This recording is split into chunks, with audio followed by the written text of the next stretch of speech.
Calder. Excellent. Got it. It's great to see everyone.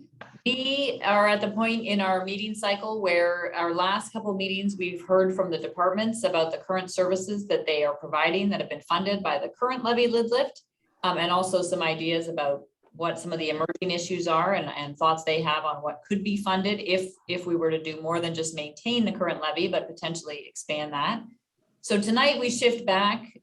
There's more presentation, but it will be much more focused on the specifics of our charge and those central questions around, should we recommend to the council that we put another levy lid lift on the ballot? If so, should that be to just maintain the services, or do we want to think about doing more? So Christina is going to provide a little bit more framing there. But just to note again that we do have, and you saw materials in advance, there'll be some more presentation. Sarah's going to be presenting, but Christy is also here and can answer questions in the chat as we go. So if people have specific questions, we can do that. And we'll also have time, of course, to pause and you can ask your questions, but the chat has been quite effective in past meetings. So feel free to keep using that. And as always, if you do want to say something, you can use the raise hand, or you can wave at me, whatever works for you.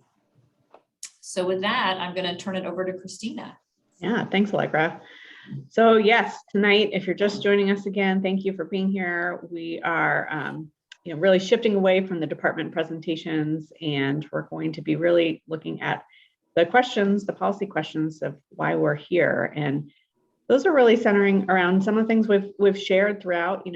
Should we have the levy lid lift? Should that go on the ballot? And if so, what is the rate that it should be? And should it be really focused on maintaining our current level of service? Or are we really looking at options to address some of those emerging issues that you heard from the different departments? They raised how their service needs are, how community members and council are interested in expanding our services. And, from you all thinking about this topic a little bit more in depth, do you have an opinion on if we should include that in the levy this time around, if council were to go forward? So tonight we're going to be talking a little bit more about the revenue options. And as we go forward with this, we want to remind you that this is really not math questions that we're asking you to ponder. It really goes to, what kind of community do you want to live in? And have you been happy with the level of services the city of Shoreline has been providing? And would you like to see us maintain those level of services? Or, as the city grows and more people move to the city, and, we've talked about some of those issues over the last couple meetings around keeping up with development and things like that. Would you like to see us expand into some of the areas that, council and other community members have put forward, like the human services needs, the radar program, and addressing issues differently with people who are in crisis? So that is really the broader question that we have for you tonight. And yes, we're framing it in terms of things like, should council place a levy lid lift? But the broader question is what kind of community do you want to live in, and what kind of service do you want to see the city provide in that? Lisa, go ahead. I see your hand up. And you're on mute. Sorry. No worries. I read this from the Shoreline news. It was part of what was presented at the most recent city council meeting, and it's the 2021 year-end financial report. Are we going to talk about, what the city's revenue has been most recently as part of consideration for the levy lid lift? Sarah, do you want to answer that, or I can? No, we had not put that into tonight's agenda, but if after we finish talking about what is in there, if there are specific questions you have, we can see if we can address those tonight, or provide them to us and we can bring them back to the next meeting. I guess the most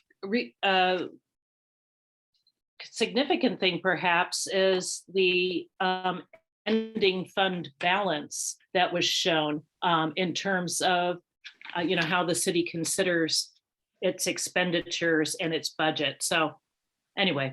Yeah. Just wanted to know. Thank you.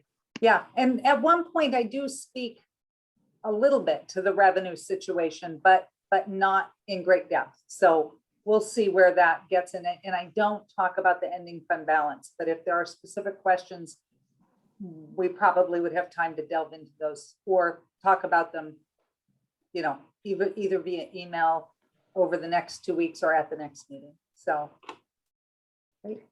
What we will be doing though, Lisa, and this may help with the framing of this, is we will be showing you all some of the levy lid lift options in terms of if we were to do this. So if we were to maintain the service level, which would include adding some positions as we've gone through the presentations with the departments, what would that look like for the levy itself? How would that impact the model in terms of how many years would we have a surplus? Where would we have a gap? And so we will go through some of those types of options this evening, which hopefully will give you more context to some of the more specific questions around where should the rate be set at. So as part of tonight, I will, after this evening, I will be sending out the new slide deck that we have updated since you received it last week. And I'll also be sending out a survey to all of you to answer by next Wednesday to get a straw poll from you all about what you are thinking in terms of, should we go out for the levy lid lift? And if we do, what should we be thinking about in terms of what's included in that? So hopefully that will, tonight's presentation that Sarah will do will help frame all of that for you as you get ready to answer those survey questions, and you'll have the slide deck to go back to as well. So any questions before we get started? Thank you, Lisa, for yours so far. Anyone else? To my coworkers, anything I forgot to say? No, I'm sorry I jumped the gun with the presentation. Oh, you're great. You're great, as always. Don't worry. All right. Let's see. All right. So, Sarah, I'm going to turn it over to you. And so there, Joseph Smith does have a question there. And again, that question is great. And we don't have a specific goal on minimizing the surplus, but we do have, so the question was, let's see, go back to chat. I caught it real quick. Does the city have a goal in terms of maintaining a surplus in the annual budget beyond capital reserve requirements? And the answer is not specifically a goal to do that. We have our minimum reserve requirements, and then what we have is priorities of how to utilize any surpluses that do occur. So, so that the recognition is that they might occur, and then they are generally used to fund one-time investments. So that is how we address surpluses. So with that, I'm going to try and get back and share my screen, and we'll do the PowerPoint. So again, this is the presentation. It's updated, as Christina mentioned, from what was sent to you and what was in the grouping last week, because we have had some time to look and model some of those emerging issues and the impact of those emerging issues that they would have on the model. So we wanted to be able to share those with you to talk about what some alternatives might be to consider. But with that, first, we're going to start with just a refresher of the city's revenues and our financial sustainability plan. So Rick had reviewed this. I think it was our very first meeting. So our general operating revenues for the biennium are about $86 million. The main sources of revenue are our property tax, then sales tax. And then these two together we consider as utility tax. It's utility tax and franchise fees, which are a substitute for utility tax. So we think of those as our tripod that is the majority of the city's revenue. Then you also have, you know, smaller, a lot of smaller revenue sources, but these are the ones that really support the services primarily. I wanted to remind you about the 10-year financial sustainability plan strategies. So these are the strategies that council identified in the 2014 plan and that have been implemented and currently in process. So setting development targets that we seek. Of course, we can't necessarily control when development happens, and so, but certainly recognizing that that's a piece of the pie.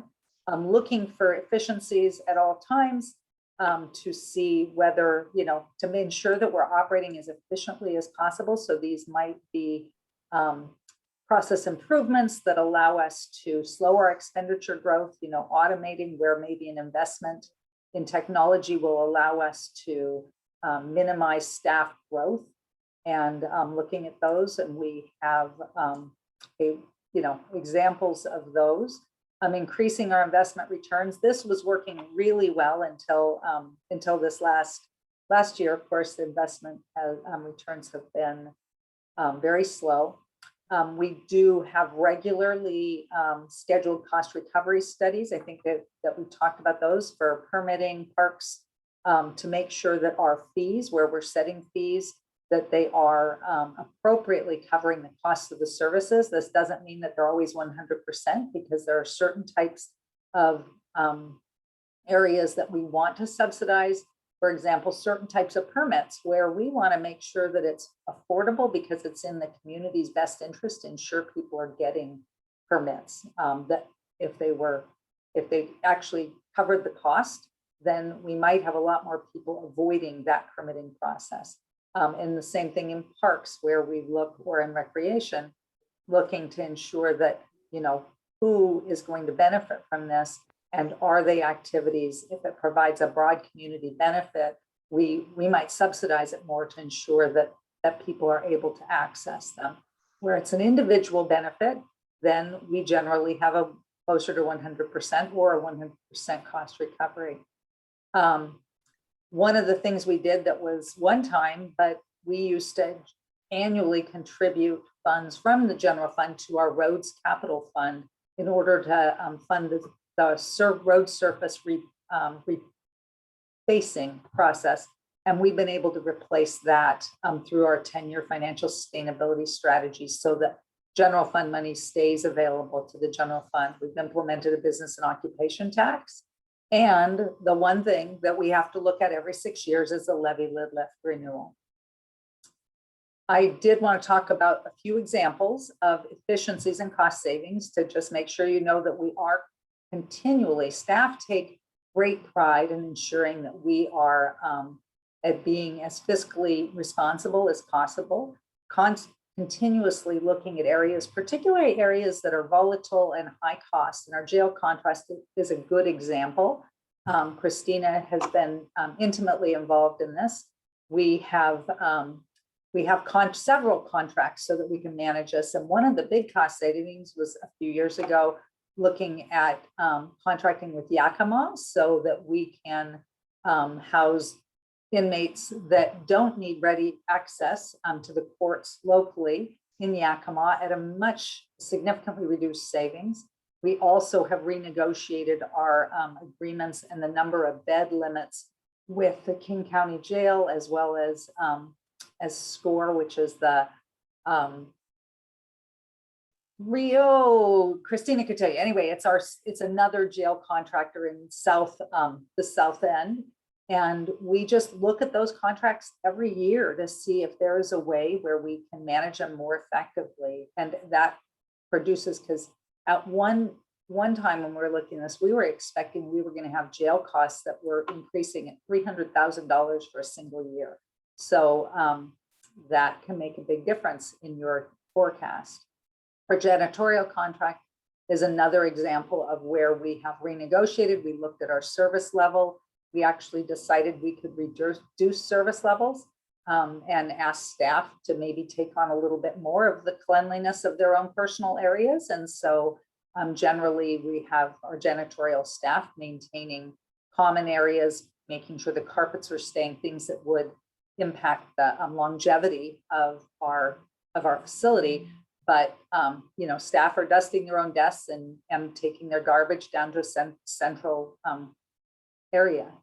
And we've also looked at insourcing where it's appropriate. So things where we have outsourced historically, where we see the costs are volatile, or we're not getting the best service levels, and bringing that in-house. And a couple examples of that was grounds maintenance that you heard about from Public Works, as well as our durable road striping programs. And grounds maintenance, we had both an anticipated cost savings when we brought it in-house because the state had increased the wages that we had to pay for contracted grounds maintenance services. And with durable road striping, we're also anticipating cost savings over time after 1 year of paying down the original cost, the one-time investment. We have process improvements that happen every single day. Staff are always looking for these. Some of them are big and some are small. Contract routing, which actually impacts a lot of staff. And we have made several rounds of process improvement in that area. Electronic plan reviews so that the public can submit their plans electronically. We've taken the first level stab at that, and we're continuously improving it to try and make it even better. But with each of these process improvements, we recognize it is continuous improvement. So we start small and then continue to build on it. We looked at our copier replacements this past year because we realizing with the hybrid, people aren't printing as much. So do we need as many copiers? And can people walk a little bit further to get to the copier when they're in the office? How we process our new hires, lots of efficiencies in that area, and onboarding staff, trying to do things as much electronically as possible. And then I just want to talk about our pandemic response, which I would say we exhibited, in my opinion, we took a conservative approach in two ways. You know, fiscally, we looked to see what the potential impact was going to be of the pandemic, and we were prepared. We looked at one-time projects that could be held off, but we didn't lay off any staff. We have fellow communities that did choose to lay off staff right away at the beginning of the pandemic, but we didn't. And as it turns out, that was a good thing because workload has actually been increasing during the pandemic, not decreasing. And we realized that our conservative approach worked well for us. And as a result, actually, our revenues were not as heavily impacted as the economic forecasts anticipated. So we didn't even have to dig into reserves as we had thought we might have to. So anyway, some just examples of our efficiencies, trying to minimize expenditure growth that I thought might be good, because I don't think we touched on these earlier. I can just interrupt. There was one question back on the revenue pie slide. If you could just talk about the 4.2% from criminal justice. What's the source of revenue? Criminal justice. So that is our criminal justice sales tax. And so that is sales tax that is limited to supporting criminal justice in the city. So we get a portion of the state sales tax that's allocated to cities. And it's allocated on an interesting formula, but that is dedicated to support criminal justice. Okay. Then now back to our major operating revenues. The sales tax, which is 20.6% of our operating revenues. And when we think about that, it does grow with inflation and development. So what that does is it provides us with both ongoing revenue that tends to be fairly economically sensitive, right? If things are going well, then sales tax grows economically. If we're in a recession, sales tax constricts. So we see that it is a fairly economically sensitive revenue source. In addition, we have a one-time component because there will always be some base level of development. We anticipate that, but we know that during times of boom, that you have a higher level of development. So we do consider a certain amount of the money that comes in as a result of development and construction, the construction category, as being one time. We don't, so we don't depend upon 100% of the development revenue as being ongoing. We recognize that it can be, and we base this upon, and Christy, correct me if I'm wrong, but I think we use a 10-year average of our collections in our forecast looking to the future. I will remind you that the voters did approve a 0.2% sales tax, and that is dedicated to sidewalk rehabilitation. So that is part of how we replaced our general fund contribution. So operating revenues, also we have the utility taxes. So there's so this is franchise fee and utility tax, which makes up 20.1% of the operating revenues. And while this is a tax on the business, we all know that the business passes that tax on to the consumer. So really it is a tax on the consumer. There are a couple areas of that could be increased of utility tax, like solid waste, the rate could be higher. But council has decided to stay consistent with 6%, except for where we're not allowed to go that high. So, so that is something that during the 10-year financial sustainability plan, council did consider, should we consider increasing utility taxes? And the recognition was it all still hits our residents, and having consistent rate seemed to be more popular. The growth on that, it is typically impacted by consumption. So again, it's maybe not as economically sensitive, but we do see that if people are feeling they need to conserve, so in times of recession, people might conserve more on their utilities. And so we may get less. Development, of course, it does cause the utility taxes to increase accordingly. When we look at major operating revenues, we have, again, the permitting and recreation fees.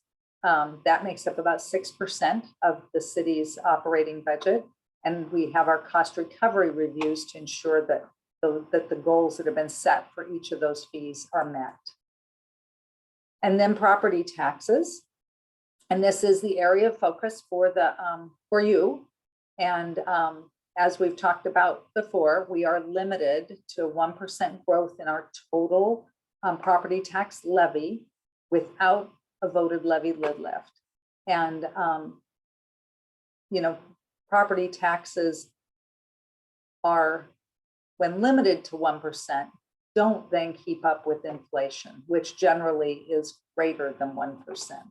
So now we had a couple years where inflation was less than 1%, but this year, we're looking at inflation being significantly more than 1%.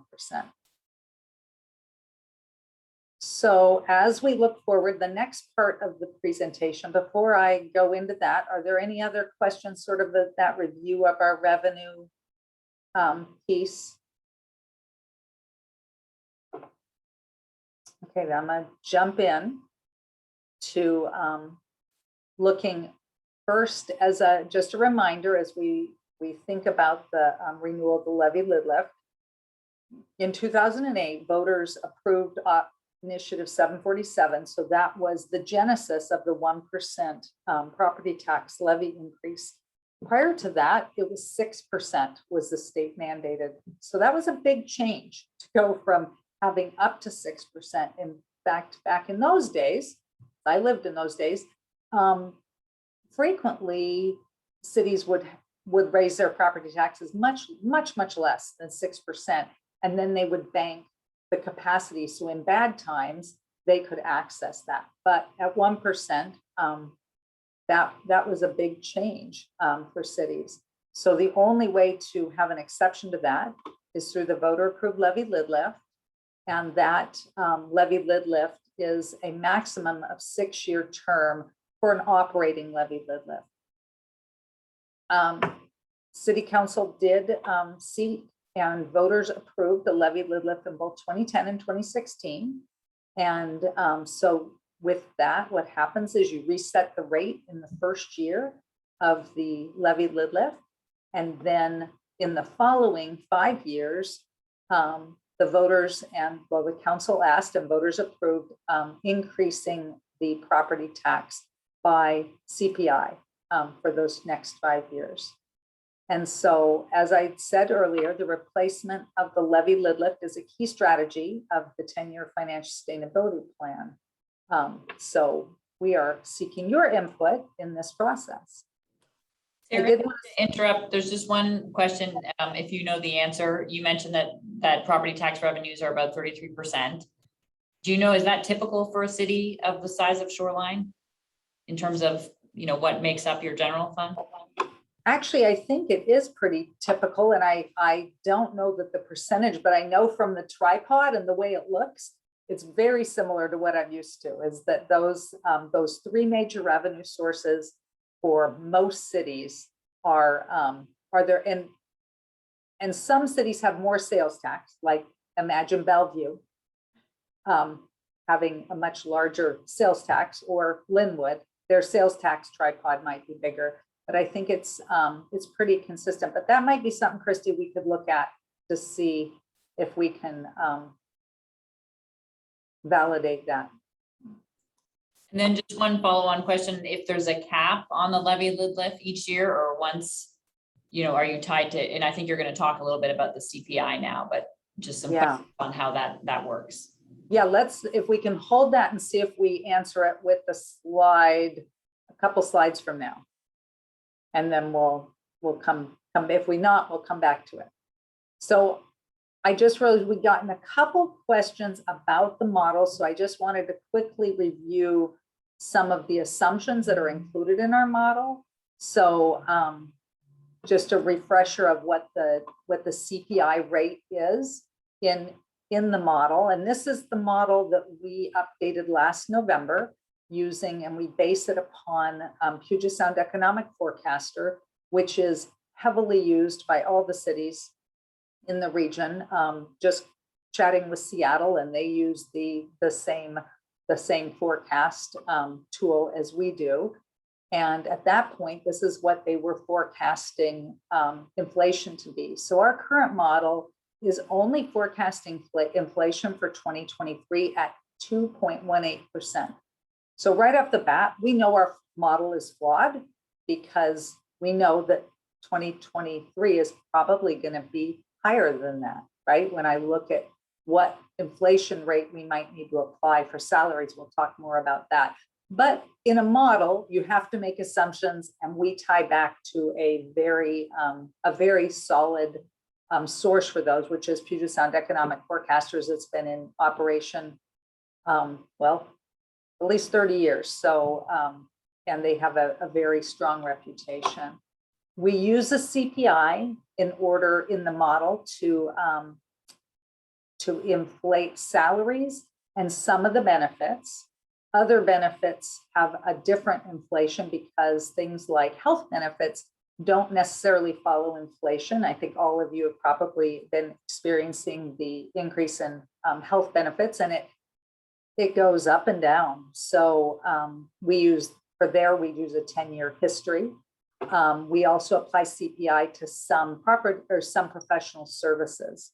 So, and that's because that increase is what we contract. When we do a contract, we include a limit of not growing the professional services amount by more than CPI.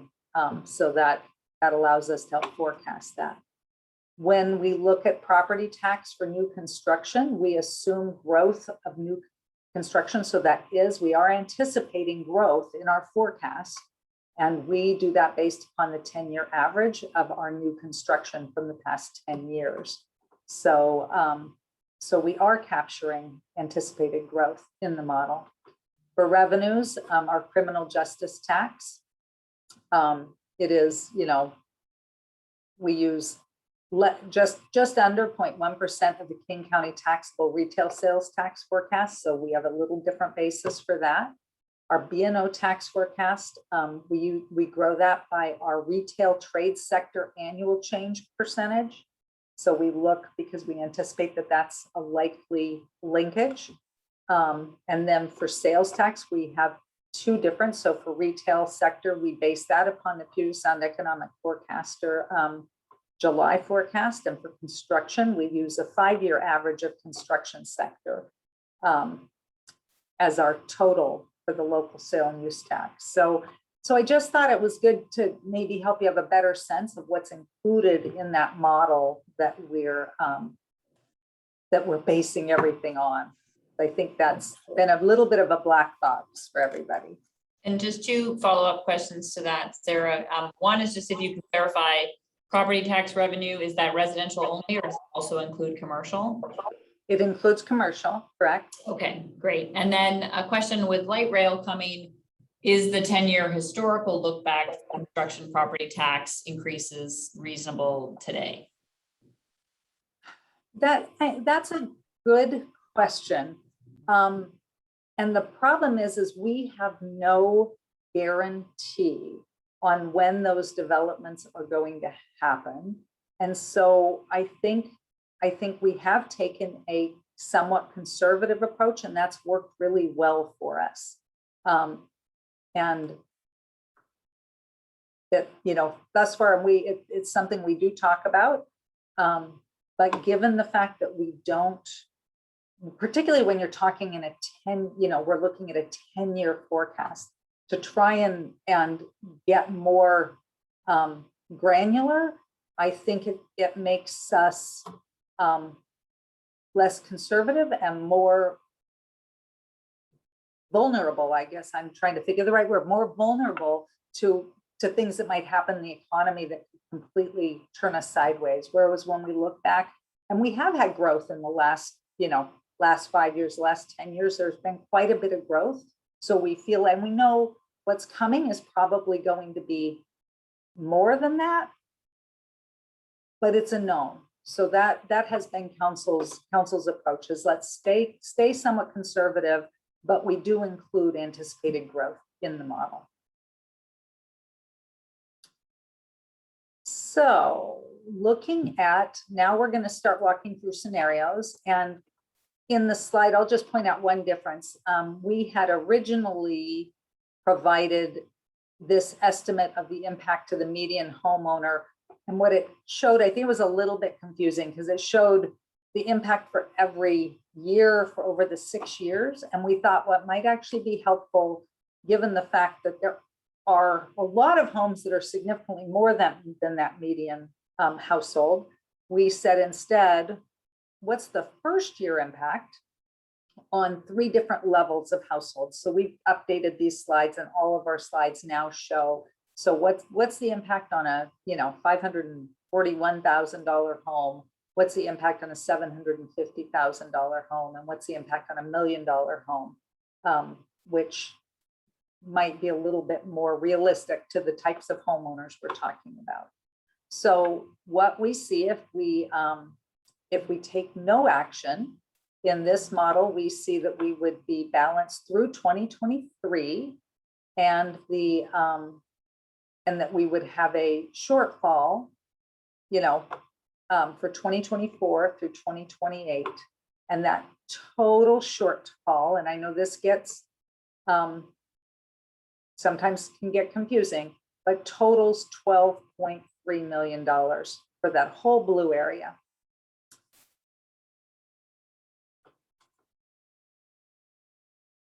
So I guess the bottom line is that, and I think I tipped my hand last time, is that we do anticipate that we would recommend to council, and we have told them this, that we do put a levy lift on the ballot.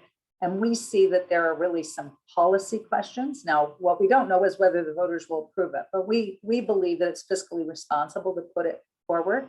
And you guys might have a different perspective, and we're happy to listen to that. But we think that there are 2 policy questions, or actually just a few policy questions that need to be answered as we walk through this. One is whether or not we would have a different limit factor. So I mentioned before that we reset the rate in the last two levy lid lifts, and then council and the voters approved increasing the levy by consumer price index, the CPIU, every year. We could have a different approach. We could either tie that increase to the Seattle CPIU as we've done. We could also tie it to the CPIW, which is very similar, but is approached a little differently, calculated a little differently. We could tie it to the gross domestic product index or to the gross domestic purchase index. Neither of those are as well known by the public, but we certainly could do that. This chart shows what those various indexes have done over the last 10 years.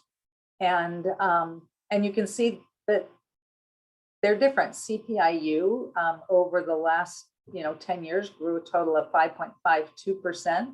CPIW was 6.3. So slightly higher. The reason we chose and we recommended CPIU is because that is what our salaries are tied to. So our policy that's council approved ties increases to the CPIU June to June. So since salaries are increasing by that amount, as well as a lot of our contracts are increasing by that amount, it made sense that that would be a good index to use moving forward. But it is a policy question that we could consider. One of the things we need to think about is that we do want an index that would be tied to our increases that were anticipated, as well as something that's published in time for budget. So we have to do all of our forecast adjustments in the summer to be ready to take it to council for decisions in the fall. And so timing is important. One other approach that can be taken would be choosing a set percentage rate.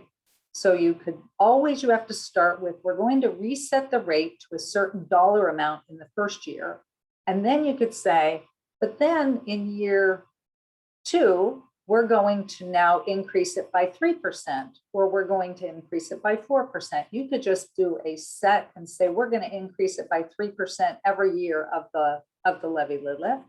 Or you could calculate, well, what does the forecast need in order to be balanced for that year, and set the rate so that it would just balance for each year and not create a surplus.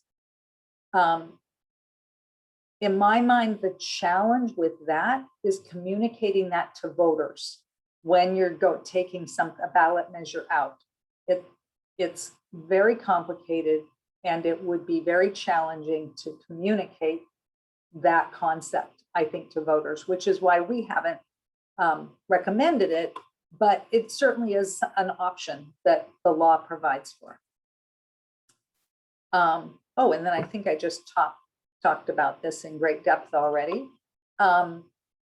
We can, no, I didn't actually. So the initial rate reset, that's where we'll probably spend the rest of these slides talking about as we walk through scenarios.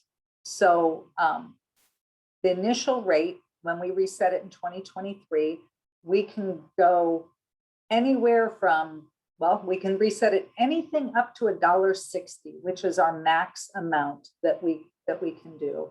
I think that it's something we need to be able to rationalize why we're setting the rate. And again, we need to be able to communicate this to the public so that they understand why we're setting a rate where it is. But we have choices. We could reset the rate to just balance the current forecast. We could reset the rate at a rate that would fund some additional services. And again, we'll show you scenarios that address that as we walk through this the rest of the presentation. The other thing is that our ballot measure does need to state the exemption for senior citizens and persons with disabilities, and we have done that in both of them. I don't see this as a big policy question, but it is something that needs to be included in the ballot measure and would be included. So Sarah, just a couple things coming up in the chat. So there was one question about whether there's any movement at the state around the 1% property tax increase, because I think, you know, if you talk to any city in the state, this is an issue they're struggling with. Christy, I believe your comment back to the chat was the not that I'm aware of, and that was in reference to that Washington. Yes.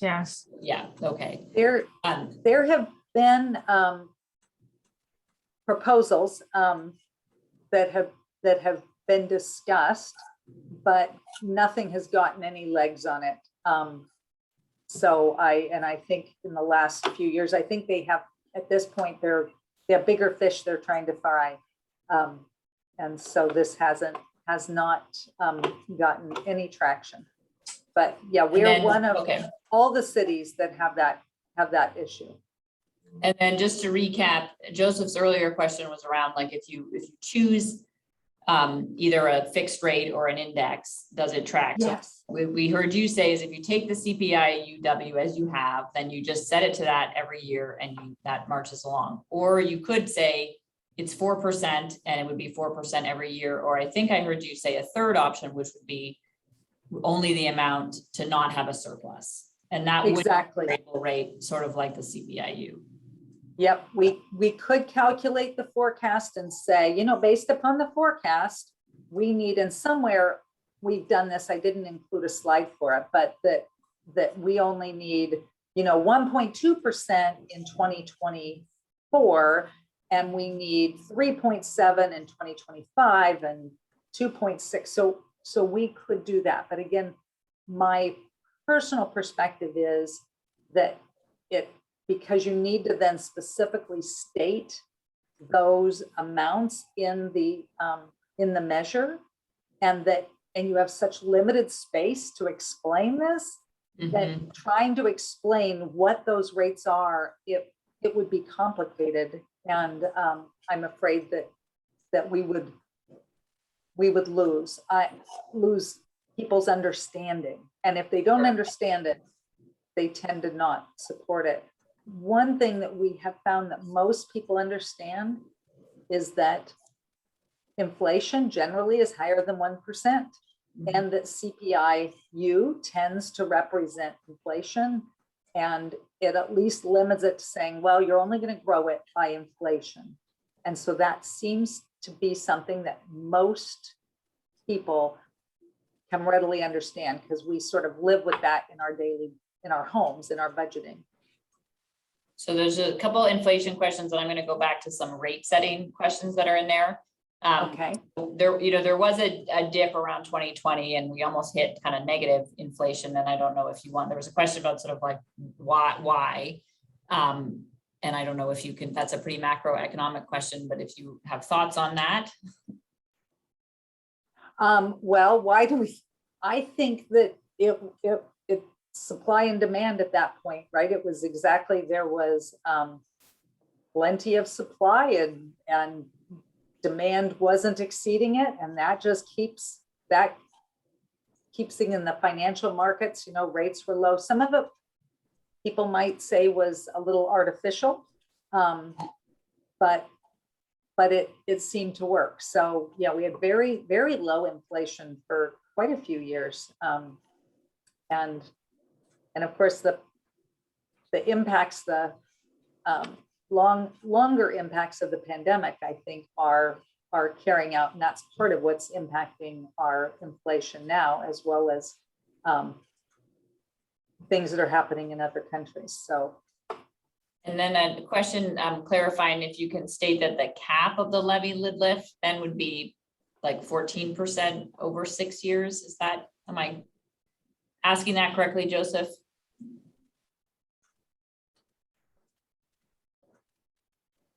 well, I think right now, if we tied to like in this case, tying to CPIU, it would be, you're limited to whatever the CPIU is. So it wouldn't be capped. it would be limited to whatever CPIU was. So we can't anticipate that out in the future. But so you wouldn't be limited to what our forecast included, you'd be limited to what the actual CPIU was. So for example, let me go back to this. I guess the question was like, yeah, I'm aware of what CPIU is or CPIW, but if CPIU is trending lower or higher, Yeah. do we have the ability to say, hey, we believe that we should have a levy lid lift, but we're going to cap it over X amount of percentage over the 6-year period of time? Like, is that an option or not? I don't believe so. I think we have to tie it to an index, or we give very specific rates for each year. Those are our two options. But with the CPI, but I think that we end up with the same result, because in this case, in our forecast, we have included that it was, 2.19 in 2025. If 2025 ends up being only 1.5, we're only going to increase it to 1.5. We're not going to increase it what we forecasted it to be. Does that help? It does help, but if you're looking at the inflation trends and where that's possibly headed, this 2.18 number in 2023 could also be 5.75. And then, Absolutely. Jumping from 5.75 to 2024, right? So I think, to try to get those numbers as accurate as possible is very important. Yes. Yeah. And we are, at this moment, looking at our Puget Sound Economic Forecaster, we're waiting for their summer report, but their March report, they believe that this inflationary episode that we're having is just that, an episode, that it's not going to be a long-standing. I hope they're correct, but we are certainly looking at lots of options. And when we update our forecast, we will continue to be conservative. And then Sarah, can you just talk about how in 2010 and then in 2016, how did you decide what the initial rates were? We looked, actually, that is a good question. We looked and we said, what would it take to balance for the whole forecast? And the committee at that point, well, in 2010, the committee said, let me find a good example that I'll get to, because I don't think I have one. We'll use this one, because this is it. So this is sort of what in 2010, they said, well, we're going to set the rate, not the balances for the full 6 years, but the balances us for part of it and gives us some surplus. And then we're going to take the surplus from the early years to cover the outer years. So that was a thought, is that we bank some surplus to save it for the years where you had a gap. The challenge with that they ran into is that we actually, because of the recession that was occurring, the city hit its $1.60 cap because the assessed valuations decreased, which caused the rate to increase. We hit the $1.60 cap, so the surpluses that were anticipated didn't actually materialize. And so it did pose a problem. It wasn't insurmountable. It was a perfectly acceptable rationale to approach it that way. And all's well that ends well. We didn't end up having to, dip into rainy day reserves to cover, but things were tighter than what the forecast anticipated. The 2016 group took a different approach. They actually recommended a rate that would get us out through to the full 6 years. And interestingly enough, because like the timing of this group, that group was finished up their work in the spring, when we actually received the assessed valuation for 2023, we realized we did not need to go to a rate quite as high as what they had recommended. So we ended up actually setting it to a rate lower than what the committee recommended because we didn't need it. So we stuck with the intent of the committee, which was to balance, to try and balance through the full 6 years. And so, and council, I mean, you know, council is conservative, but not overly conservative. So I think that they recognize what the intent was. That's helpful, Sarah, and because there was also a question about what happened in the recession, and in a way, the philosophy taken in the first sort of round, if you will, in 2010 wasn't recession proof, whereas one taken in the second, which was really around just cover the 6 years, might have weathered a recession better. But regardless, it seems like you had that ability to adjust downwards with new information. And we did have to have some layoffs. I guess, you know, one of the things is that the city, we didn't during the pandemic, and that was a right choice. During the recession, the city did have to do some layoffs, and you know, we do what we have to do because we're going to live within our means. I mean, that's the bottom line in these forecasts. It shows a blue wedge, but the reality is we'd never let that happen because we can't. We have to, if we have to adjust our expenses to match the forecasted revenues or the budgeted revenues. So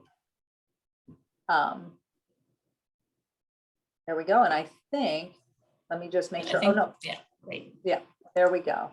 So again, going back, the CPIU, it's published in July. Oh, this is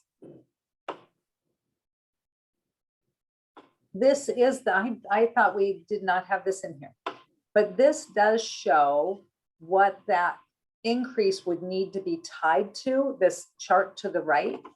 If we were to say we want to set the rate at a level, that would just balance the budget each year, then what you'd see here is, you know, 1% in 2023, 1.69 in 2024, and then a jump point to 8.22% in 2025, 8.15.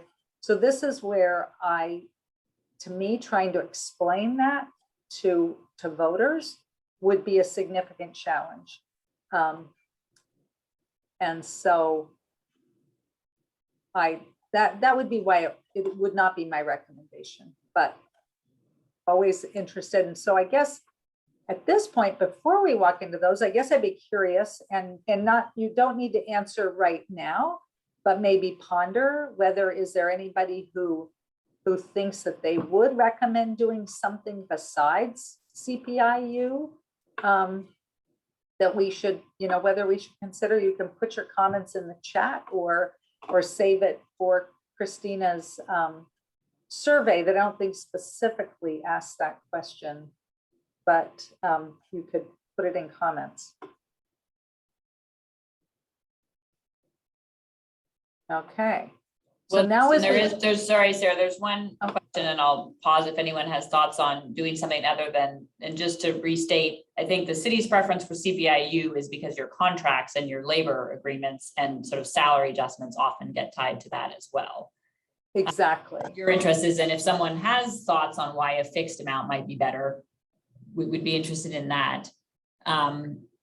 There was a question though about whether or not the proposed levy lid lift that we're talking about tonight, does that take into account the current budget surplus? Well, let me see if I can see the question. Could you repeat it? Yeah, so it says, does the proposed levy lid lift take into account the current budget surplus? It presents various budget surpluses. So it doesn't, I'm not sure I fully understand. So let's. Well, the city's running, the city has a surplus in its current operating budget, correct? We have our revenues came in 4% higher than what our budgeted or planned revenues were for 2021, correct?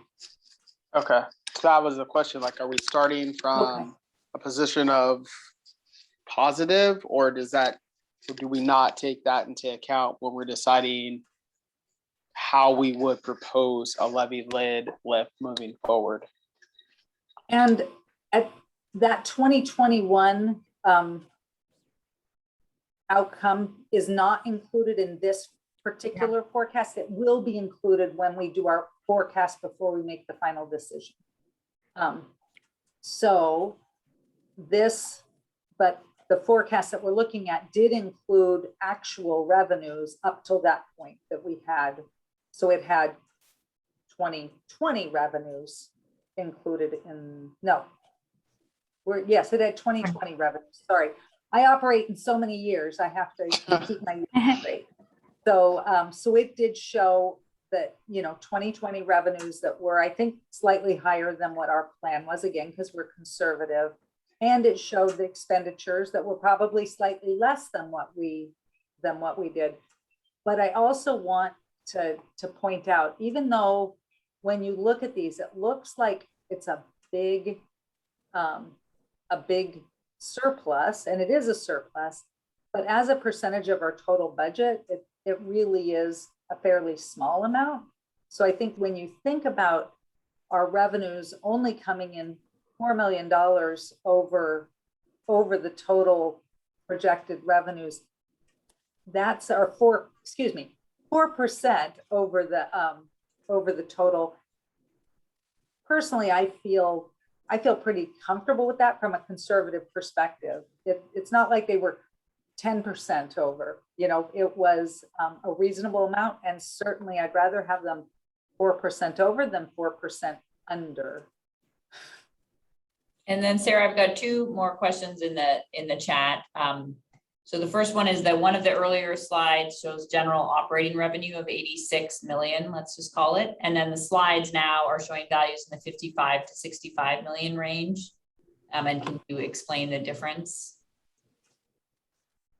That is, let's go back to that. Well, actually, I won't go back to it. Christy, can you off the top of your head? I'd have to go back and look and see where the two numbers are different. We will take a look at that and get back to you. So we'll pause on that one. And then the next question was that the general fund reserves are currently 8.49 million. Is that correct? And if so, how will that be used? The general fund reserves that are over the amount that the city's minimum reserves are generally allocated to one-time projects. So for example, like the city maintenance facility. And in fact, if we have identified a contribution already, it's a drop in the bucket compared to what that project actually needs. It's also can be used for a significant, a parks project, purchasing additional parks properties, or maintenance. We contribute some to the capital investment program. So that money is generally, it's saved for purposes that are one-time in nature. One area that I think you might recall Public Works talking about, and we don't actually capture it in any of our scenarios, is a shortage of grant match funds. So Public Works, actually, all of our departments do a great job of going out and seeking grants. Almost all of those grants require a match from the city, and we need a source to actually meet those matches. And that's an area where we know we're always short. So that any surplus that comes up, that is a place where we can use that to do those grant matching, or to something like the city maintenance facility would never be eligible. Nobody's going to give us grant funds to build a new maintenance facility. So it has to be something that we come up with out of our savings, in essence. And so we look at that reserve as being that savings to do those big projects. And then just one related is just how decisions get made when there are overages.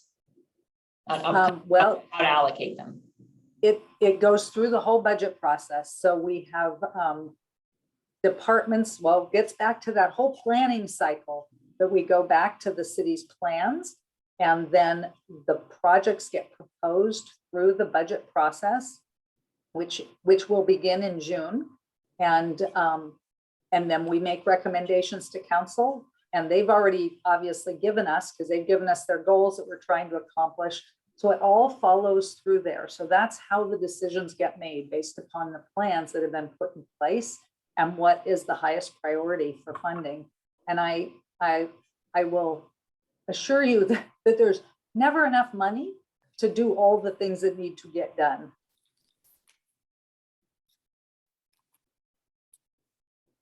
Okay, so now looking at scenarios, I sort of already talked through this, but this is the scenario. Well, actually, let's go back to the do not, maybe we don't have a do nothing. This is if we chose $1.27 as our rate reset. And so at $1.27, we end up with balancing through 2024. We have and we do have a surplus in, in the early years. And the thought was you could use some of that surplus to cover these end years. And the impact on a monthly basis to a medium priced homeowner would be $6 a month. And at $1 million homeowner would be an additional $11 a month. And now again, what I want to just remind you is that this forecast it's probably, well, it is too low, because it doesn't take into account the fact that we know inflation for 2023, when we look at the CPIU that we'll be applying to us, our salaries this summer, is significantly higher, and our contract increases will be significantly higher. So the reality is that gap probably moves back a little bit. And I think we'll have some models that'll show this, but this is, given the forecast that we've been basing everything on, that is what would happen if we set the rate at $1.27. If we went up to $1.38, so this is the level that would take us and have us balanced in every year of the forecast through 2028, which would be the last year of the levy lid lift. It's $1.38. We do generate almost $13 million of surplus during that time. And of course, that surplus could be used to fund things like the city maintenance facility and other grant match or those other one-time needs that would happen. But the impact of that for a medium priced homeowner is $11 a month. And we're at $21 a month for somebody who owns $1 million home. So this sort of says what would be the impact to do status quo. And that is without addressing any of the emerging issues that you heard from the departments as they talked about it. So our next slides talk about two different levels. So first is we have emerging issues that really just allow us to maintain the level of service. And so this would take into account some of the impacts of salary changes. This would impact, take into account meeting some of those staffing needs, because our growth of services or growth of the community is driving more work. And so without adding staff, we would end up having to start to constrict services and reduce our level of service, even unconsciously. And then there's emerging issues to enhance the level of service. So it's a recognized increase or change in how we address service. So the first one was, again, maintaining our program support levels. So this would be addressing IT needs. And we've heard not just from our IT division themselves, but also from the departments, that they need more IT support in order to continue to operate their lines of business. HR, adding an FTE in HR, our finance group, because we have more procurement work that's happening, more complexity in the payroll processes, and then legal services.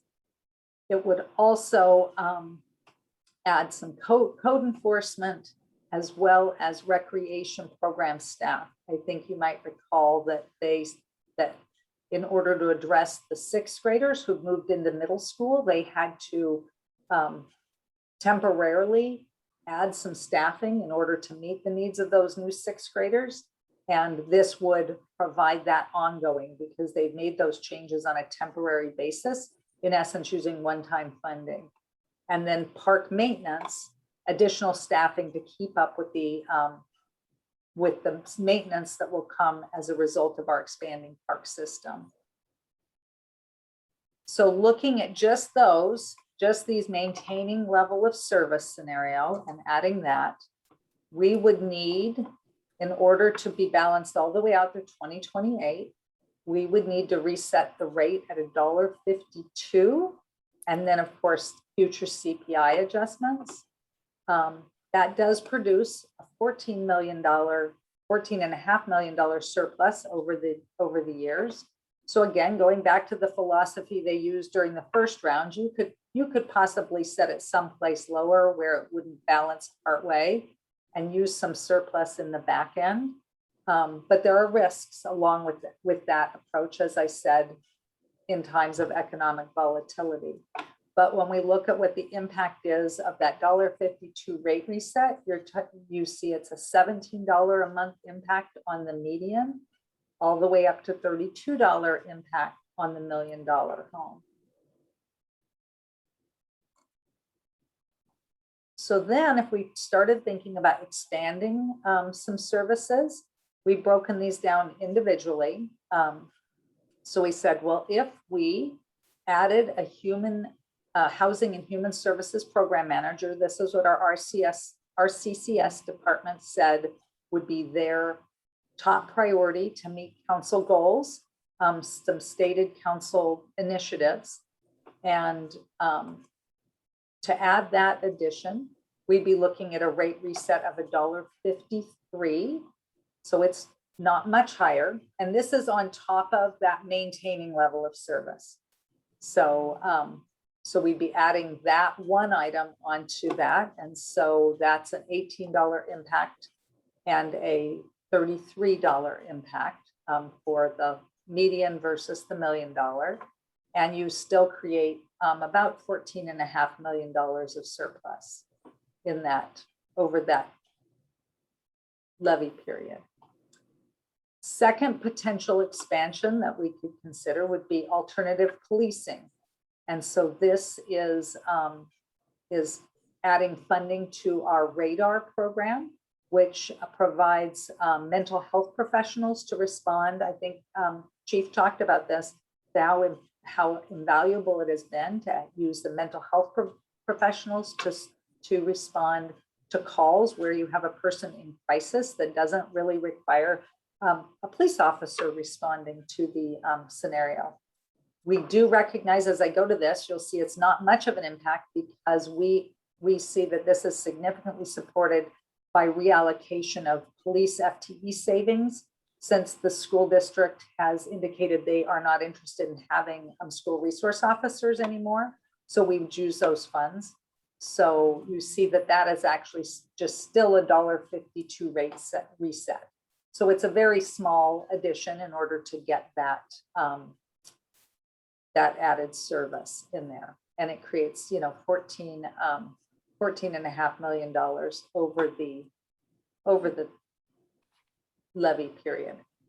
And then I'm just going to interrupt for 1 minute, because I think it may or may not be obvious to committee members, why do it in these portions. And it really is because these are the questions that council asks, right? Is that they, even if they're on board with the levy lid lift, they know that there are other needs the community has. And so they've come back to the staff departments and said, what is it you need and what is it going to cost? And so this is the sort of exercise that they are doing then on saying, well, do we want to do, it'd be $1 more per household, or are we interested in doing that if we also can fund radar? And would we do 2 of these, or would we try and do others? So it's why this sort of like one program at a time approach, because that's the sort of struggle, if you will, that, or the balance, I guess, that the council members are trying to make if they do want to add services. But also, if we are approving a levy lid lift at, like, let's say 1.45%, isn't it the council and city management to spend that money how they see fit? You know, like, who are we to say that they should have an IT person versus a police officer, right? I mean, can you walk us through that? Well, actually, that's a very good point, because I don't think, you know, the city manager isn't asking you to make those types of decisions. I think what she would be interested in hearing is, out of these expanded services, which ones, you know, which ones do you think are most important, or what would you recommend? The reality is once we figure out what the reset rate is that the community could afford, then it's the work of the city manager and staff, and with council's policy guidance, to say, how do we balance that? You know, how do we continue to support to support the delivery of the services that are most important to the community? But I think hearing from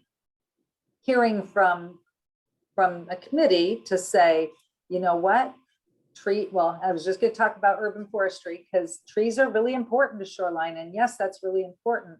Or yeah, trees are important, but the radar program's more important. I mean, I think that type of feedback would be appreciated. But I also don't think that they're expecting that you'll say, yeah, you should add this specifically. I think it's more of an input rather than a specific recommendation. And so on the urban forestry, we do recognize that in order to have a better inventory of our city's urban forest, that having GIS, you know, more GIS help to do this, and that requires a certified arborist along that has GIS skills that can help maintain the inventory of that urban forest, is what would be very advantageous. And to do that, it's again, these are all just on top of that. It's a rate reset of $1.52, and it creates, you know, $14.5 million of surplus over the period. So we're at that $18 impact at the median priced home, and $33 for the $1 million home. So the next one we're going to talk about is enhancing recreation programs. And I think you heard our CCS talking about the fact that we have a lot of demand that we are not able to keep up with, because we don't have enough administrative staff to manage these programs. So we don't actually necessarily go out and provide all the programs with our own staff. We contract out a lot of that or hire extra help, but just managing it at a city level would require, in order to meet the additional needs and the active adults, more community gardens, more youth camps, specialized recreation. They anticipate they would need an additional 2 FTEs.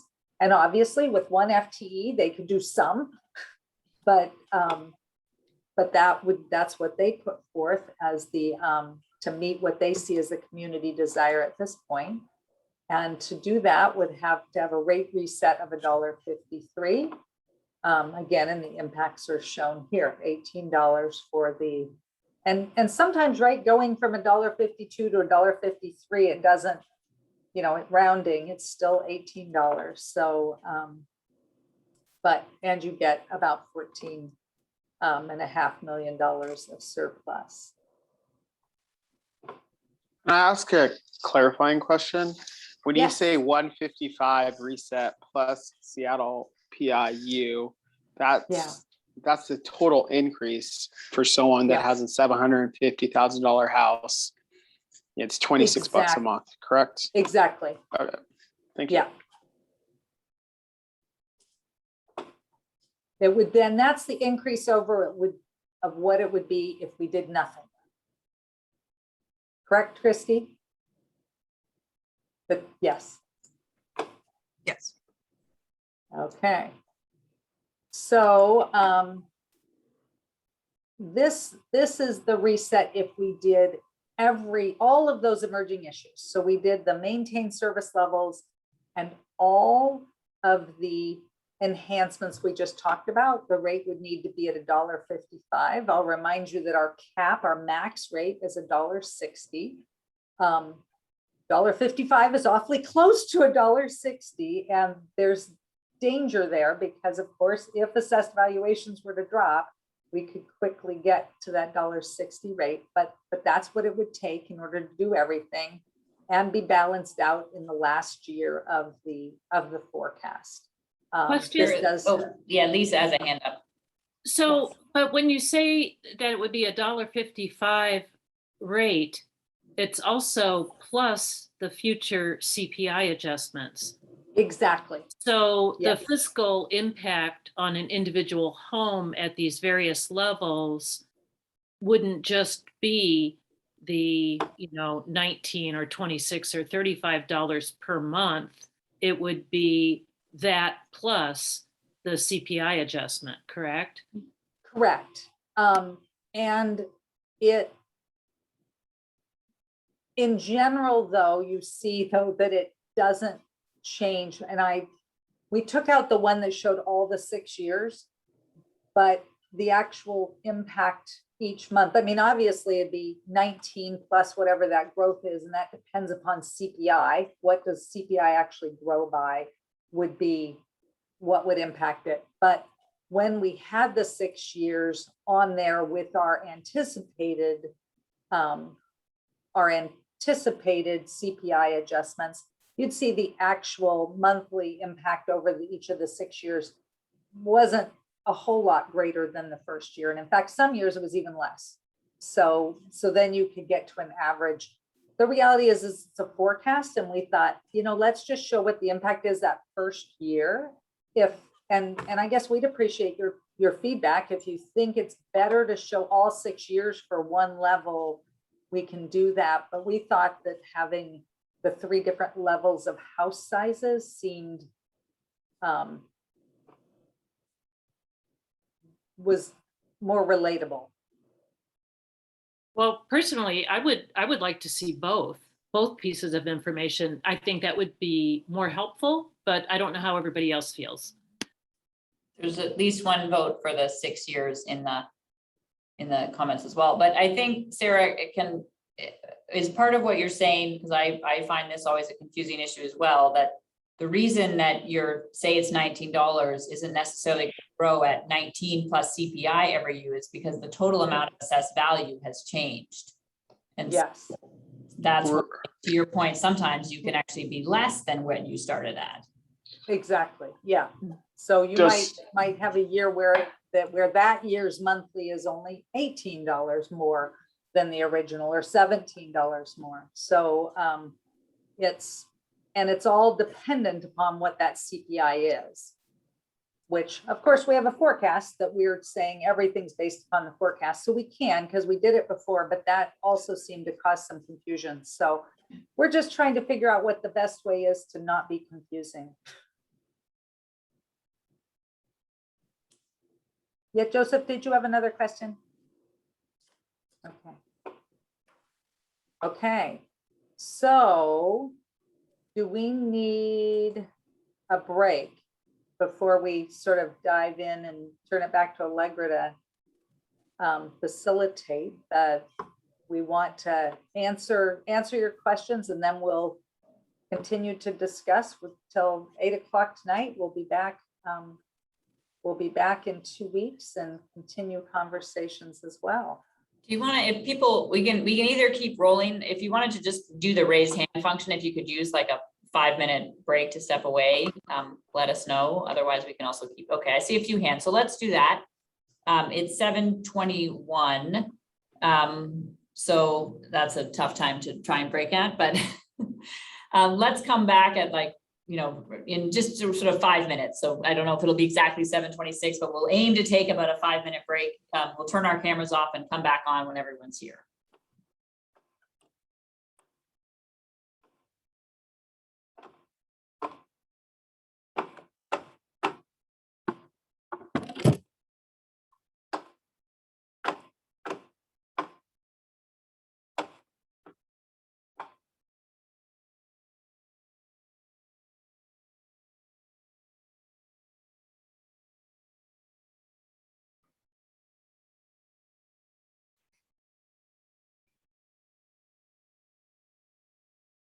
All right, well, welcome back. I'm rejuvenated from the fact that I walked out and realized that it's still light outside. So that gives hope for optimism. All right, so we have about half an hour for the rest of the evening. And as Sarah mentioned, we have next 2 weeks meeting. The meeting 2 weeks from now, we will have the results of the survey and be able to talk a little bit about like what have we heard from people, but knowing that Christine is going to send out a survey that sort of says, just right now, based on what do you think the council should put a levy lid lift to the voters? You'll have a yes, no, or I still don't know at this point, and here are my questions. There's questions about, do we think you want to maintain services and sort of maintain to keep up with the growth that's happened, or are you interested in maybe expanding services as well? So knowing that you're going to be thinking about those questions, wanted to give some time as well for like, what other questions do people have? What else would be helpful to know? Is there anything that Sarah or Christy or Christina can sort of help with, or just things that are on your mind?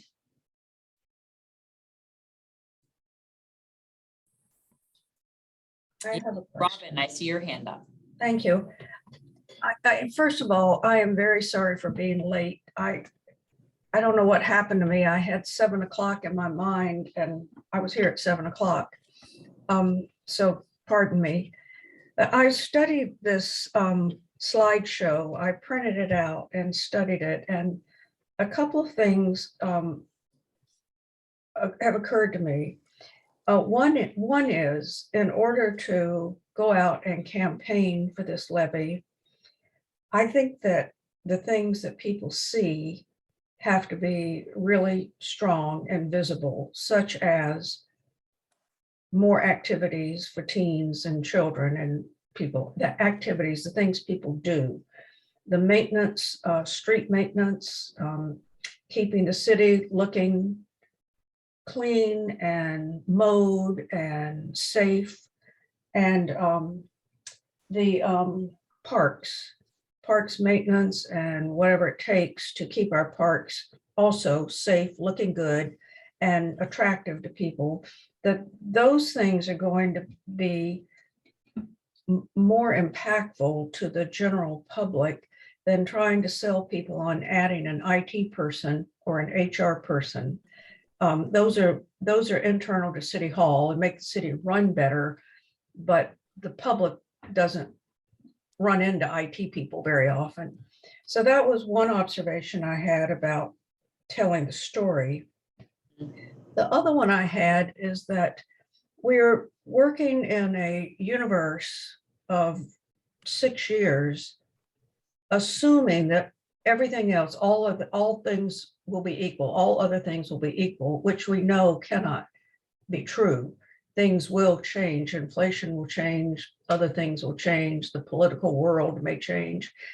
And I wonder if there's any way to tie these needs and this money to any external circumstances, if that's ever discussed or talked about, because it isn't a static universe. And the third thing that occurred to me, and I don't know if this came across to anybody else, but in this, I'll be almost 90 years old when this 6 years is up. I'll be 79 this year and 6, I'll be 85 86 when the 6 years is up. And I don't qualify for senior exemptions.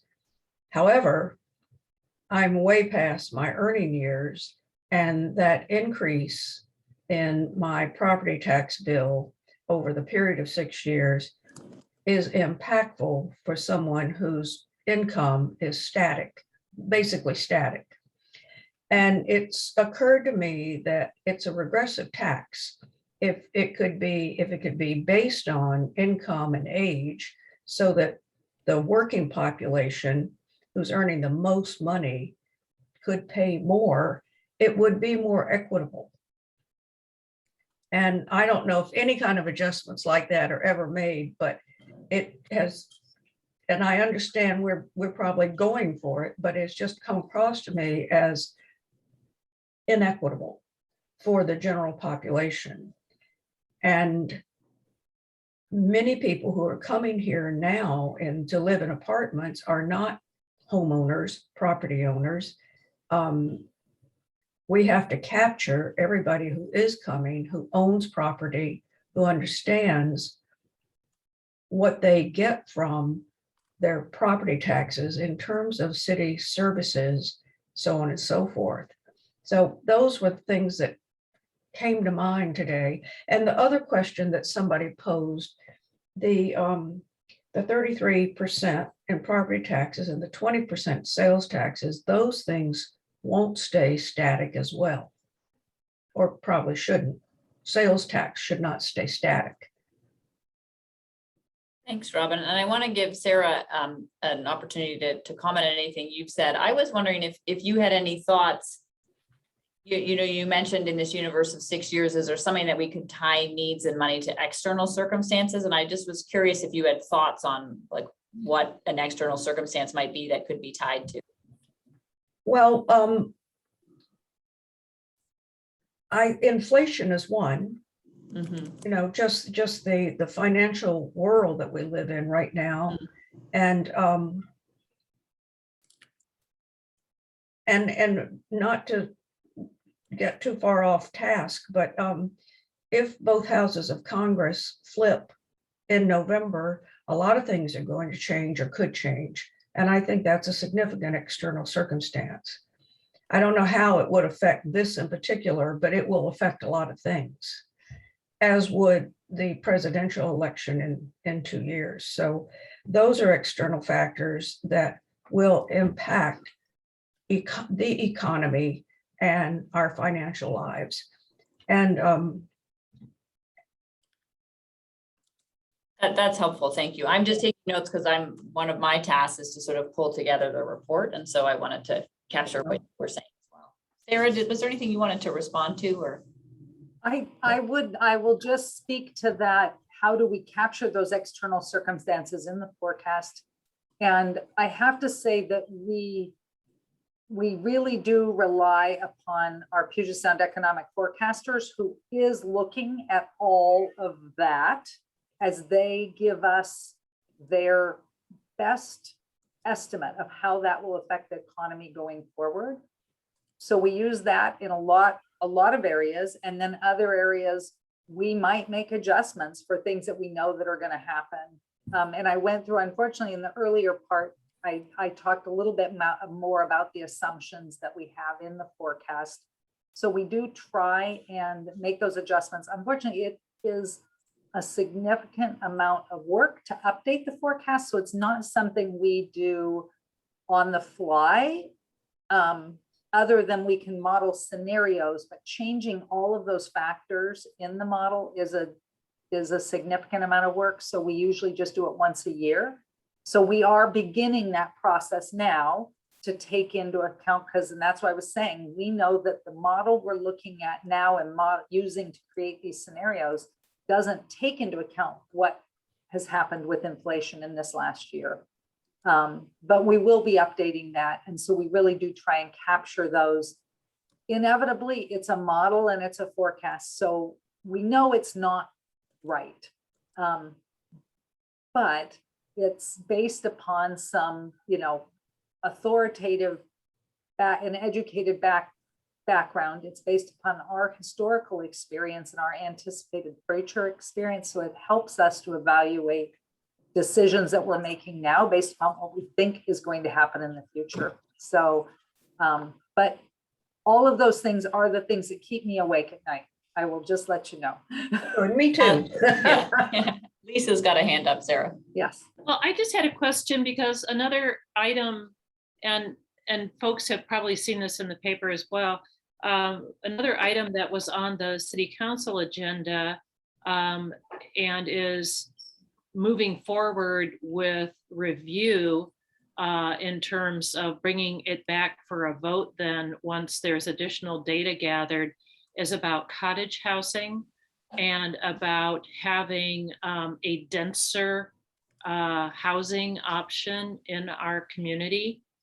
And there was discussion about duplexes, triplexes, and cottage housing. And so in terms of the projections and with the changes that have already been made in certain zoning areas closer to the light rail stations, can you just describe how that is being considered in terms of the projections for the forecast? And we are not specifically looking at the zoning. We do forecast our development based upon our historical average, which, I mean, we have had a lot, because remember that Aurora has been, and that corridor has been rapidly developing. So we actually have had a lot of development. We are starting to see movement in the light rail areas. So I think the expectation is that the development is going to shift from one area to the next. And so that's why we think that using the historical model it's conservative, but it's not, we don't believe it's overly conservative, which is what I think I'm hearing from folks is, are we being too conservative in our revenue estimates? And I can jump in a little bit here, Sarah. One of the touch points I have is answering or coordinating the answering of all the council correspondence. And so I see what a lot of the departments are saying about development. And one of the aspects that I think is not well understood is that the projected amount of time to actually redevelop the station areas is really over 100 years. It's not the next 20 years. It's over a very long period of time. And so while we're seeing some development happen now, the full redevelopment is projected out quite a bit out. So I think Sarah's right in saying that, we've had development in some areas that it's just going to move, and it may increase a bit, but it will take quite a while, and it's not maybe at the projected growth that people are feeling like it is. And the other thing that I would say with that is that with the development comes more costs. So the development isn't going to pay for the growth of our existing expenses. It's going to cover its own costs, hopefully mostly, but maybe not all. So, so that is why we our best judgment is that yes, we are being conservative, but we don't think we're being overly conservative. So, and again, the 4% revenues over our planned revenues for our general fund, to me, seems like within a good tolerance. It's not a huge over collection. Anyway. Linda has a hand up. Thank you. I have a question related to something that Robin had mentioned a few moments ago, and this has to do with, I just had it up here, the senior citizens disabled deferral. And it says here that if you are 60 or older or retired because of physical disability, et cetera, and have an annual household disposable income of $67,411 or less for the previous year, you may qualify for deferral of your property tax liability. And so I'm curious, and maybe tonight, we may not have the answer tonight, or maybe you guys know, but with the discussion around CPI, that index, and how it's related to compensation structures. How does something like this income level for our senior citizens and disabled deferrals, how does that connect? How does the CPI connect to something like this? Well, thank you. Yes, they're for a deferral, what would happen is their property tax would be calculated with the CPI increase, but it would just be deferred until the time when they sold the property, and then it would be collected at that time.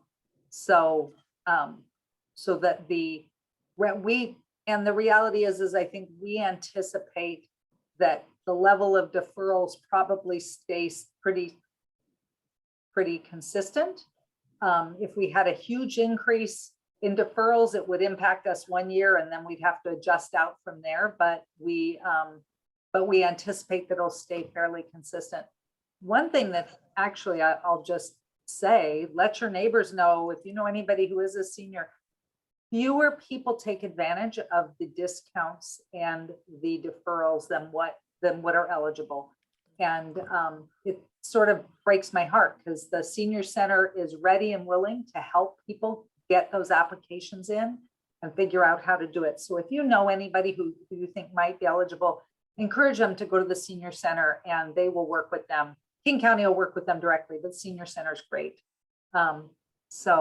And Robin, I am afraid, I will double check this, and Rick was the expert on this, but I'm afraid that we're limited on what we can offer for breaks. I mean, I know we certainly can't do anything that would address the general regressive nature of the property tax. Our state law, unfortunately, favors regressive tax systems. However, on the discounts, I think state law even limits what we're able to provide those discounts, but I'll confirm that because I don't think that we have carte blanche on saying we'd like to offer a discount for anybody making less than X amount, but I will confirm that before our next meeting. Sarah, there was also a question, we've talked a lot about how, a model is only a model, but do you have somewhere in the files, what the projections were for the 2016 levy and then what the actuals were? We have not went back and we don't reconcile our model. That's what it's a forecast. Mm-hmm. And then we reconcile to the budget. So what we actually budget, but we don't go back and try and reconcile to that at that level. Lisa. Well, just to clarify then, what I heard you say about the waiver that's available, like for someone who is on a fixed income at a certain level, for a senior or someone with a disability, basically it's creating, in essence, a lien on the property later on in terms of payment of the tax. So it's not like there's a waiver of the tax increases on the property. It's just the individual is allowed to not pay that, but at the point the property is sold at some point in the future, all of those taxes will have to be paid, right? They do. There's actually two levels. Mm-hmm. So at one income level, it is a property tax exemption. And at the other income level, it's a deferral. So for the lowest income with disabilities, they get an actual exemption and they don't have to pay. But there is a recognition from a fixed, I think that this is trying to recognize people that are on a fixed income.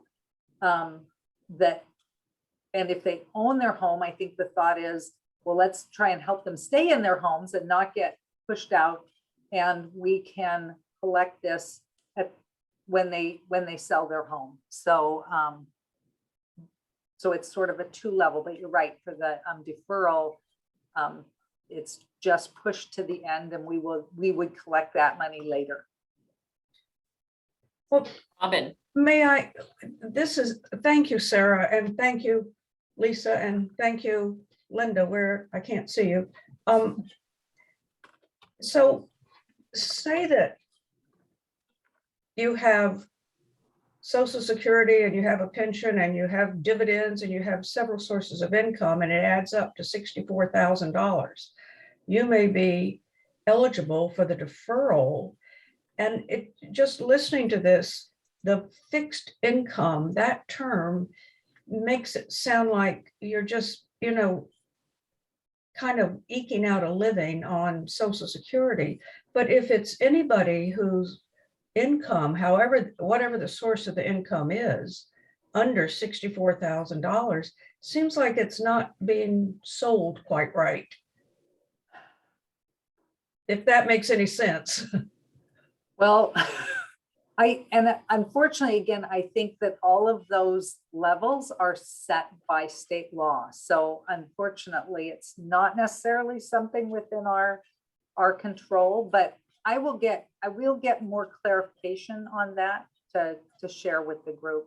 And I know we try and do our best of getting the word out about these.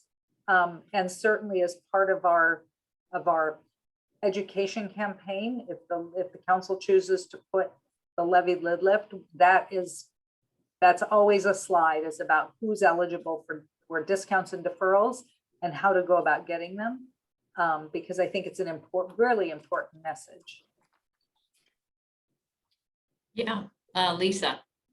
Just a quick question. So with the ending fund balance in the general fund reserves by this presentation to City Council just the other night, being in excess, almost like $8.491 million, is that a large ending fund balance? Is that something that you anticipate? Or is this something that is unusual? As a finance director, I don't feel like that is too large of an amount. And what I actually have asked Christy, she's trying to pull together a list of how we tend to use those undesignated reserves. So I thought if we could give you an example, and it might be next meeting or maybe in something we'll send you, is a list of how council chose to use reserves during the last budget process. So what projects did they fund with those one-time revenues? Because the reality is like I said, there's always more needs than what we have funds to to address. So I personally feel like, when I see 8 million at the end of the day, heading into a budget process, I actually feel good because I know that there's going to be a lot of requests for one-time investments. And it's always nice to be able to say, yeah, council has some discretion. They have some reserves to be able to apply to these important one-time needs. So, Yeah, Joseph?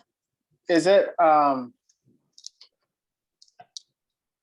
sounds like it's only allocated to one-time use projects. correct. Is that by city commitment? I mean, is there ever thought of rolling half of that money back into general operating reserves to, for X, Y, and Z? I mean, why is it only to cover, one-time projects? Is it because it's not a use it or lose it benefit, correct? And I think by policy that the council has a preference for using one-time revenues for one-time projects and with reserves being one-time, but they do have the authority to use those to help sustain ongoing. So for example, during this last budget process, when we thought we were going to have reduced revenues from the pandemic, rather than laying off, they said, no, we can plan to use $1 million. I think it was actually $1.2 million of our reserves in order to cover costs so that we don't have to reduce. And as it turned out, the forecast was, turned out to be wrong, thankfully. And so we didn't have to use that, then that makes that money available. So and that's why in the same vein, when the committee in 2010 recommended, well, let's not recommend a rate that balances us all the way out to the end. We'll just plan that, they recommend, actually, it wasn't it was not a resident committee at that point, it was a council committee. And they made the policy decision even at that point to say, well, we'll plan that we can use some of these one-time revenues to help fill the goal. But as a general policy, that's not a good sustainability policy, is to use one time to continually plan to cover operating costs. So I think that it has to be a conscious decision, because otherwise what ends up happening is you end up making knee-jerk decisions for reductions, or a future council changes their mind and you're now having to make, unplanned reductions without much forethought. And one of the things we really like about having this forecast is to be able to have time to be thoughtful, so that, if the residents at this point decided they didn't want to support a levy lid lift, we can look ahead to 2024 and we can start making some thoughtful decisions about what would we do to, reduce services in the way that hopefully would impact the least number of people. So I think that that's why their policy of using ongoing revenue to support ongoing costs and one-time revenue to support one-time costs in general, and not as a hard and fast rule, because council can choose to do something different.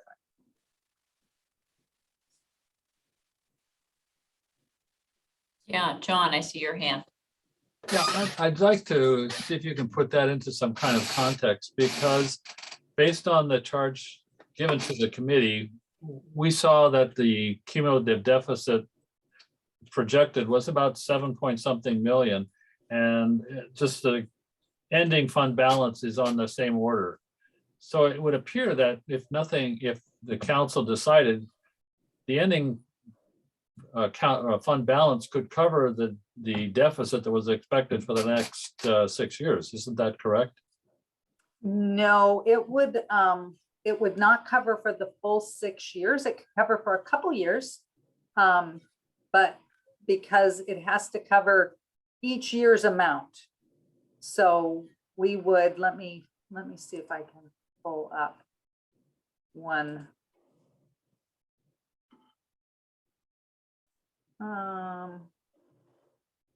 Oh, these charts don't have the table under them.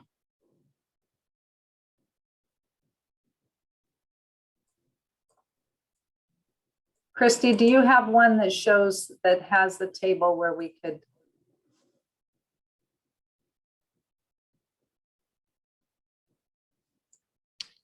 I can pull one real quick. Hold on. Okay.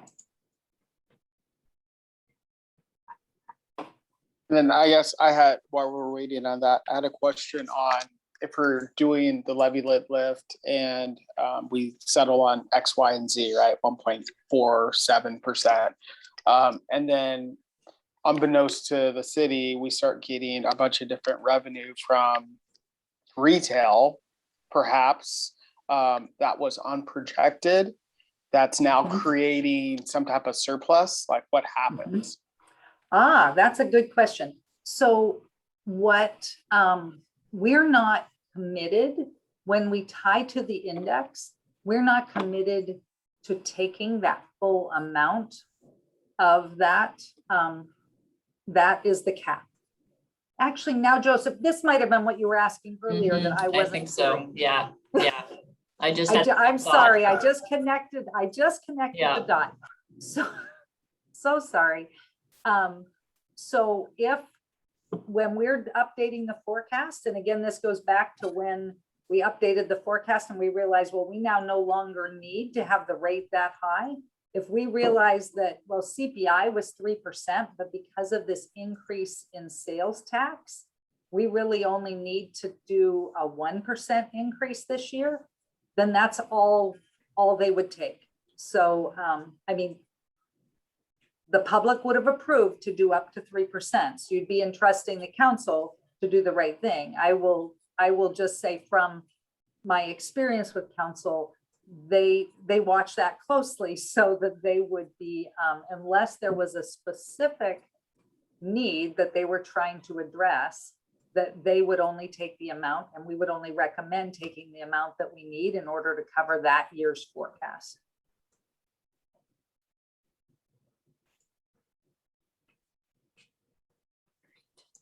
But I believe. Thank you. Appreciate that. Yes.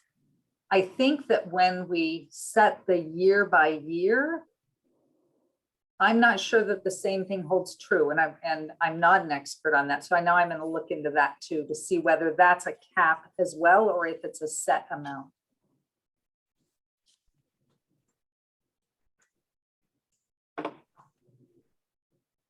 Just a note, so while Christy's still pulling up the spreadsheet, as we're almost at the end of our time, our next steps will be, Christina is going to follow up with the survey. And again, just trying to get a pulse from the group of kind of where are you at, what remaining questions do you have, so that we know that going into our next meeting and can come with materials that address any of those types of questions.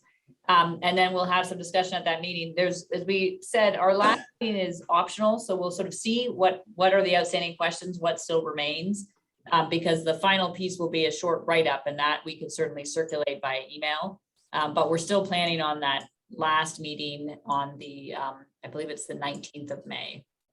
So we will next be meeting on May 5th, and then we've got the 19th held as needed. Yeah, Mary Ellen. I'm saying farewell. Oh, Good night. I farewell. have Yes, to you did. leave. You just put a note. Yeah, thank you. I can't come up with any questions. No, See ya. perfect. Bye-bye. Thanks so much. All right. I will share my screen. Make sure I choose the right screen first.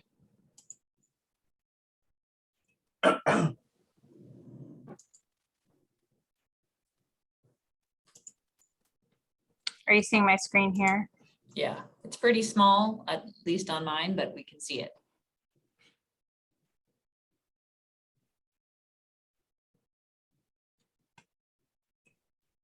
So well, do most of you see that? I don't think I can make it any bigger. Let's see. Can you, there? Yeah, There we go. Yeah. Oh, whoops, went the wrong way. So if you look in this, you have to see where we start having the deficit or a gap, because it isn't a deficit. We'll never let it get to a deficit. But in 2024, we would either need to fill in $107,000 of one-time funds in 2024. Then in 2025, we'd have to add 1.2 million and then 2.5 million. So already here by 2027, the total looking at is almost $8 million that we would have had to have contributed in one-time costs. And then already by 2028, we're at, well over what the current reserves are. And what we will pull together a list of the ways that we use the one-time revenues. And Susan, I'll answer your question in just a second. It's a good one. Because I think it's important for you to see the types of things, so that when we sort of do depend upon some surplus in order to do one-time needs that we don't have specific reserves built for. Things come up all the time. And so I think when you see those, that will also help you to maybe not be as concerned about a planned surplus. I think some anticipated surplus is actually a good thing. But I'll try and help bring that to light. It didn't occur to me till we were sitting here talking that I should have had that ready for you. And Susan, I will, with the materials we send out, we can send a link to the 2021 financial report Lisa mentioned that went to council earlier this month on April 11th. And so you can see, it's not our audited financial statements, which we are still producing, and those will not be completed before we finish this work. But it is, at least from a a budgetary, so we haven't necessarily created all of our back end entries, but from an operating perspective, we feel comfortable with it. So we'll share that with you.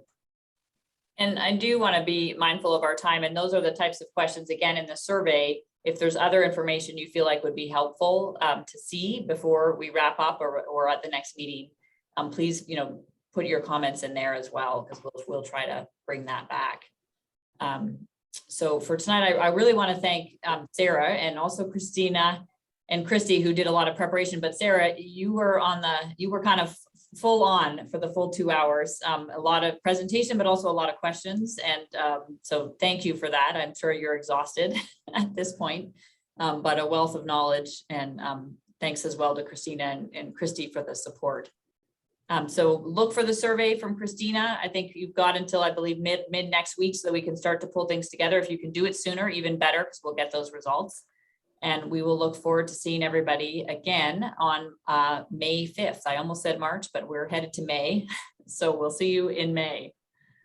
All right. Goodbye all. Good night. Good night. Thank Take you. care. Thanks. Good night.